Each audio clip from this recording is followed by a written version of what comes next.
আসসালামু আলাইকুম বন্ধুরা। স্যারি খেলাম, স্যারি খাওয়া শেষ করে মসজিদে গেলাম নামাজ পড়তে। ফজর নামাজ আদায় করলাম।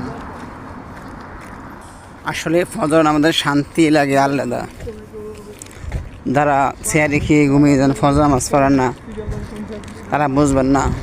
যারা ফজর নামাজ পড়েন স্যারি খাওয়ার পরে, একমাত্র তারাই বুঝতে পারবেন ফজর নামাজের শান্তি যে কত। সুবহানাল্লাহ। ফজর নামাজ পড়ে অনেকটা শান্তি পেতেছি, অনেক শান্তি। ফজর নামাজের শান্তি আলাদা। যারা ঘুমিয়ে যান দয়া করে কেউ ঘুমাবেন না। সবাইকে নামাজের দাওয়াত দিলাম। সকলে 5 ওয়াক্ত নামাজ পড়বেন, ফজর নামাজ আদায় করবেন, তারপর ঘুমাবেন। তাহলে দেখতে পাবেন যে শান্তি আমার ভিতরে এইভাবেই আসবে। আসসালামু আলাইকুম রহমতুল্লাহি বারাকাতুহু। এখন যাবো বাসায়, গিয়ে ঘুমাবো। 3 ঘন্টার ঘুমিয়ে তারপর